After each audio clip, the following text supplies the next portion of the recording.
I have such mixed feelings about going to America. Like, I'm back and forth constantly. Like, one minute I'm like, oh my God, this is gonna be horrible. I'm really worried. There's so many different problems with living in America. Like, the cost of healthcare is really high, and then the gun violence is a huge problem, and this is like, and like, I get really, really worried. And then the next minute I'm like, oh, but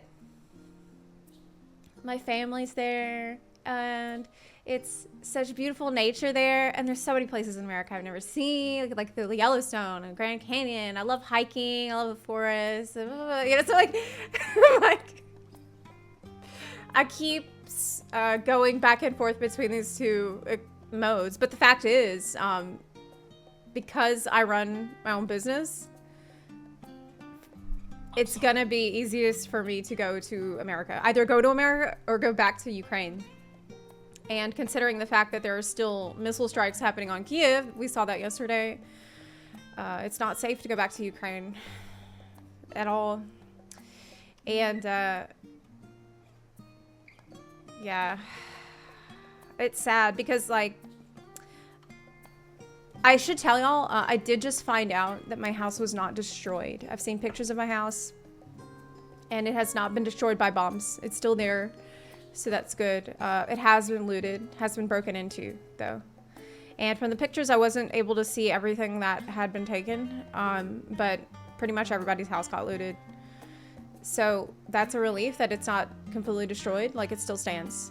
And that was a big deal for me to find that out yesterday. It was a lot to process, seeing my house like still there yesterday, because I was like, looking at it, seeing my front gate, you know, and like the garden, and the flowers are still blooming just all by themselves in the garden, and I'm just like, part of me is like, I really want to go back, like I want to go home. But at the same time, I know that that's just not possible. Like, that's not smart or safe thing for me to do right now. If I have the option to go to a safer place, then I need to do that. And so I think it's not that I want to go back right now. It's like, I want to go back to the way things were before the war. You know what I mean? That's what I'm really missing. Like, I just see everything the way, so much of it like how I remember it. And just, it's almost like looking at a mirage, seeing those pictures, you know? Like, it's tantalizing, but I know that it's time for me to go to America. So yeah, sorry. I know that's like a really dark turn here, but I wanted to tell you at least, I did find out at least that my house was not destroyed by bombs, which is crazy. It's like one of the very few houses in the whole town that wasn't destroyed. So I'm extremely lucky. I'm extremely lucky that maybe someday when the war is over, it'll be there still. We just want you happy, though. We can't give you back the old life. We want you to be happy. Well,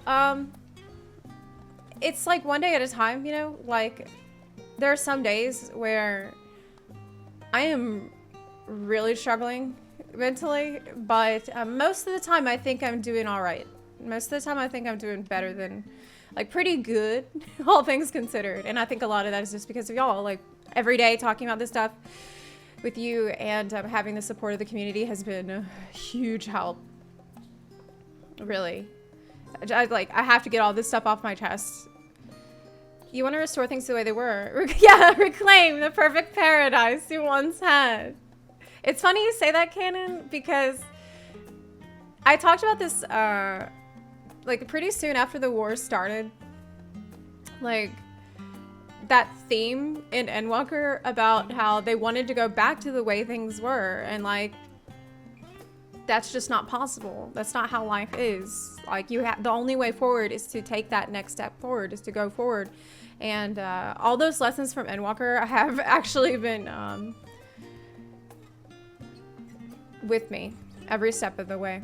As cheesy as that sounds. I know it sounds super cheesy and dumb. It's so cringe, but still, I have been thinking about that. That has all been fresh on my mind. It all sucks so much. It does. The thing is, there are so many Ukrainians who left the same time I did. Of course, we all left the day that the war started, that morning, a horrible morning. And a lot of people made the same gamble, I guess, that I did, thinking, oh, well, at the end of May, we'll be able to go back. At the end of May, this is going to be over. And I'm seeing in a lot of my different Facebook groups where there's like a lot of Ukrainians getting accommodation, getting help, people offering help, people receiving help. I've been monitoring all of that for months because I had been trying to help connect people as well.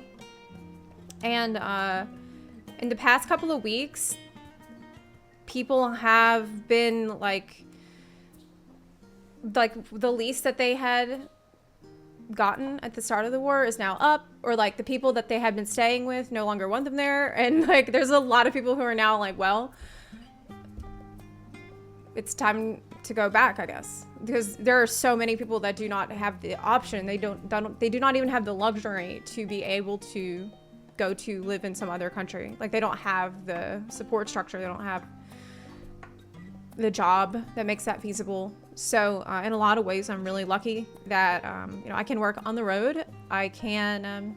I'm a U.S. citizen after all, and there's not really anywhere in the U.S. that I can live right now, but I can at least I can fly there. I can figure it out. But a lot of people don't have that choice, and that's been really difficult for me too.